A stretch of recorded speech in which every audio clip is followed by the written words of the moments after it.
As Nigeria moves closer to the 2027 general elections, debate over the credibility of the country's electoral process has taken center stage.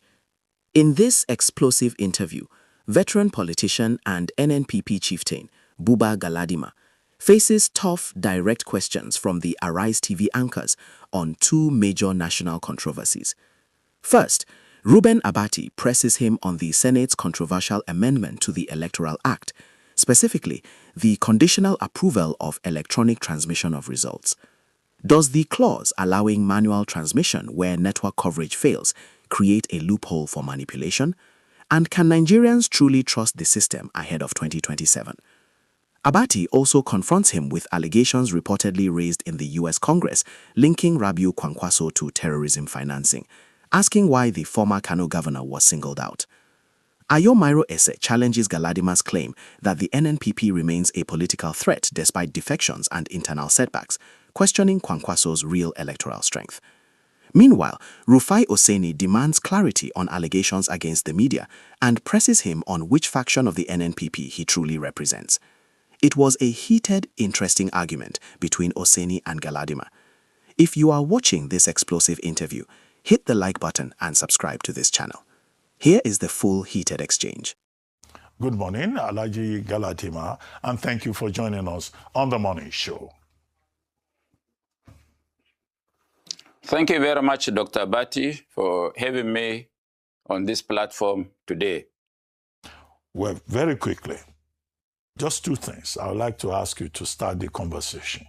Your reaction to the amendment or re-amendment of Section 60, Sub 3, Sub 5 of the Electoral Act 2022, with the National Assembly, the Senate, not the National Assembly, now saying that, okay, you can have electronic transmission, but where there is problem with the transmission, you use from EC 8A to transmit to the IRF portal, which the Supreme Court has said it's a viewing portal. It's not a collation center. So do you see any problem with this? And then secondly, and even the more urgent question in my view, the United States House of Reps in a bill being pushed by Chris Smith and also Representative Riley Moore have singled out Senator Dr. Rabiu Kwankwaso as a financier of terrorism in Nigeria. Why do you think he was singled out? He's very close associate. So what do you know? What kind of reaction do you have to that declaration by the U.S. House of Reps? Well, Dr. Abati, as you know, I'm an old man, well above 75. So it would be better for me to answer your question one after the other. Are we talking about the Senate position on the Electoral Act, or we are taking the one on Kwankwaso? And then Kwankwaso. No, first Senate decision this week, and also Kwankwaso. It's okay. Just leave it here. Senate first. Okay. Well, the Senate had not made any amendment on the 2022 electoral law because they left it as it is. What they had done, they were just wise by half. And they thought that everybody is deaf, dumb, and unintelligent like they are.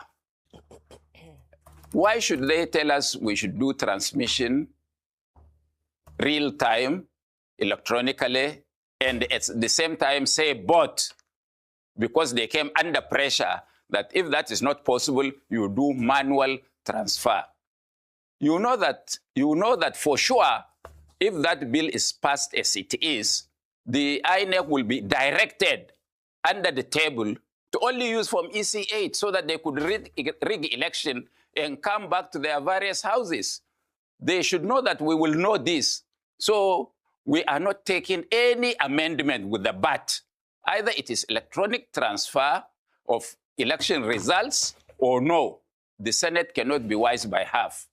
and they should be told so. And I also would want to say that the Senate or members of the National Assembly should know that they are our servants. We sent them to do laws for the good governance of Nigeria. They don't have an opinion above the opinion of the people. And Nigerians, 101% supports electronic transmission of election results. There is no single person except a beneficiary of fraud that supports manual transfer of election results. We have gone through this. Dr. Abati, you know, in 2015, it was the use of the card reader that became the game changer. And I was in the forefront of fighting for the use of the card reader after studying the electoral processes in Ghana under Professor Oferi Gyang. And this time around, I don't want the population of Nigeria to think that only politicians can put pressure. No, it is the duty of every Nigerian to come out and tell these people once and for all that enough is enough.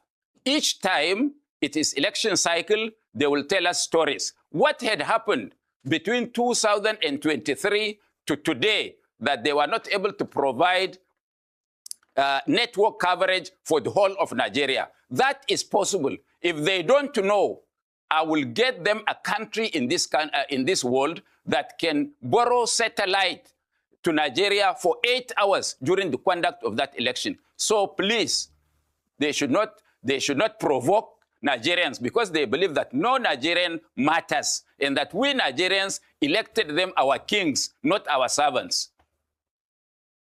That is for this.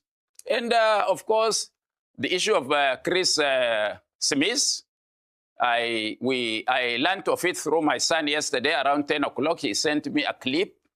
And later on, a lot of people started bombarding me with the questions as to that Kwankwaso was a financier of terrorism because, according to him, he was the one that promulgated a Sharia law in Kano that have made blasphemy a capital offense. I think that is most unfair. Most unfair to Kwankwaso, most unfair to his person, and most unfair to his integrity as a peaceful Nigerian. What we see is intrigues of election 2027. And you, my friends in Arise TV, are complicit in this because either in 29th of December, is it January or 30th,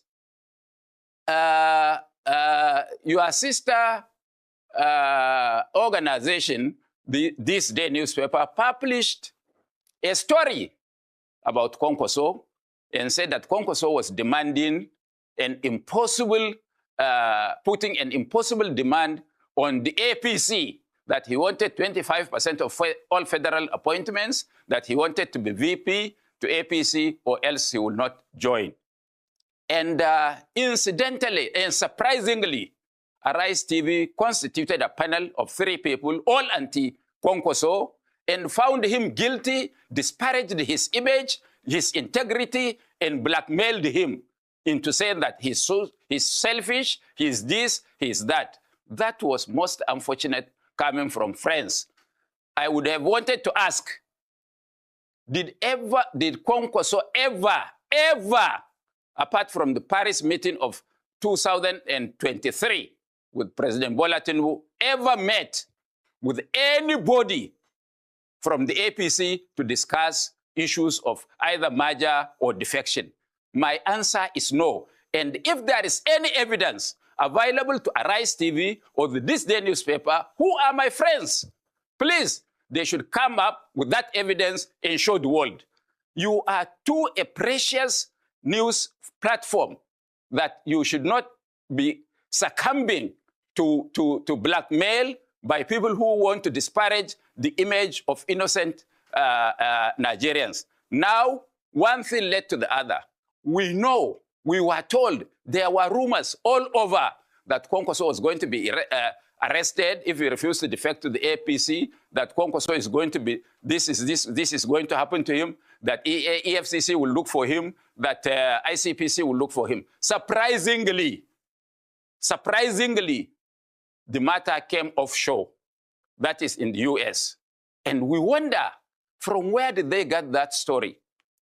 And the Kwankwaso was the victim of Sharia. Was the victim because he was governor 2003, and Kwankwaso decided, as he is, as a principled person, as a principled politician, to go all hog with General Obasanjo as president. When other governors in northern Nigeria found it expedient to tell the world, to tell their supporters that they can vote for them as governors and vote for Buhari as president, Kwankwaso stood his grounds, despite the fact that Obasanjo is a Christian, that whoever wants to vote for him must also vote for Obasanjo. Okay. That costed him his re-election as governor of Kano State. And there are evidences to show, and I don't want to discuss, I have said this several times on this platform and other platforms. I don't want to discuss religion. I don't want to discuss tribe. I don't want to discuss ethnicity. I don't want to discuss where a Nigerian comes from. Kwankwaso is one of the people that, despite the volatility of Kano politics, that have protected all minority groups and all tribal groups in Kano. And I will give you an example. I spoke to a Kano indigene who is a Christian, Magaji Ibrahim Mato, who happens to be a Christian and a knight of Said Mulumba, who is an SAN today. And he told me that when the Sharia law was established in Kano, and it was not established by Kwankwaso, it was promulgated by the House of Assembly of Kano under pressure. And people should remember that the pressure of Sharia, Kwankwaso was reluctant and was about the last governor in Nigeria to do a Sharia law, and Sheikh Karau used that platform of religion and Sharia, that he was coming to perfect Sharia, and Kwankwaso was not doing Sharia according to the dictates of Sharia. That is how Sheikh Karau became the governor of Kano State. So how can anybody, how can anybody in his right senses accuse Kwankwaso, who is a loser during that Sharia debacle in Nigeria? And look, you accuse Kwankwaso of promulgating Sharia. How about those that started it? They were not mentioned. So this is politics being played by people who fear Kwankwaso being running for president or vice president of the Federal Republic of Nigeria. So they have to eliminate him technically by using newspaper houses, electronic. Can I please interject? Well, because it is too annoying. I know. I can appreciate that. No, I can appreciate that. And we also appreciate the passion with which you've come in this morning, and we're grateful for that fact. But let me ask you, you made a statement, sir, towards the end of saying that, and the Kwankwasia movement has released a statement, the NNPP has released a statement in defense of Dr. Rabiu Kwankwaso. And you said that because he's a political threat. But let's examine that. Political threat in what way? Because the NNPP has lost the governor of this only state where the NNPP has a governor has defected to the APC.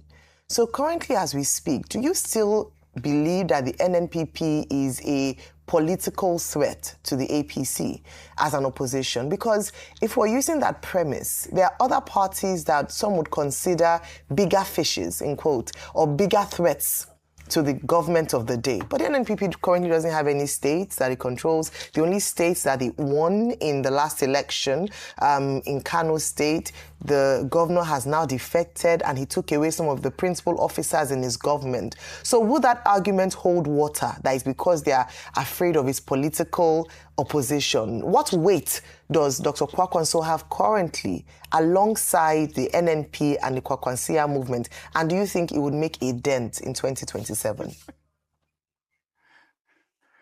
Well, Ayo, you're not fair to yourself. If you are fair to yourself, you should remember history. And the history is that when Abba Kabir Yusuf became governor of Kano, did we have a single elected councillor in Kano? Did we have any member of House Assembly, rep or senator in Kano or chairman of a council? We started from ground zero. And you would have asked yourself, what prompted Abba Kabir Yusuf to defect from NNPP to APC, which we christened the greatest betrayal of the century? Because if you know the history of what Abba Kabir Yusuf is to Rabiu Kwankwaso, then you would appreciate what I have said. Having said this, after the defection, the chairman, Professor Nantawe, or what do you call him, of APC, made a statement that they would appreciate and love if Kwankwaso would still come along because he is the big fish they are looking for. And if you are following, Kwankwaso on his way to India was in Kano last week, and he went to unannounced. He went to Singa Market, which was burnt by fire. Have you seen the crowd that gathered there? Have you seen it? Now, secondly, there are attempts. At best, sir, sorry, in Kano, he would win in Kano like he did in the last elections. He came fourth. He wasn't even close to top three. Ayo, it's okay. It's okay. It's okay. He is in Kano. Now, assist me. Can you tell me one politician that has a following in his base like Kwankwaso, including the president? Okay, at national level, they vote for him in Kano State, and he wins in Kano State, and nothing. So I'm looking at the claim around him being a political threat. How many registered voters? I say, how many registered voters in Kano? Doesn't matter. Why does every political party wants to work with Kwankwaso? There are 36 states in Nigeria, sir. If you win in one state, that's not enough to be president. And in the 2023 elections, we saw that happen. And that was even when they had Kano totally. Now, Kano is divided. Just let me remind you, Kano is not divided. Kano is not divided. If there is a free and fair election, nobody outside Kwankwaso's camp can secure his deposit during an election, if it is free, fair, and transparent. But let me also remind you, which you seem to be forgetting, that Buhari that became president, he started from one state, Nasarawa. That Tinubu that is the president of Nigeria today started from one state, which is Lagos. So what stops Kwankwaso from Kano to become the president of Nigeria? It depends on the logistics and the hand of God. Alaji, good to see you again. Happy New Year to you. I have missed you, and it's more than a joy having you.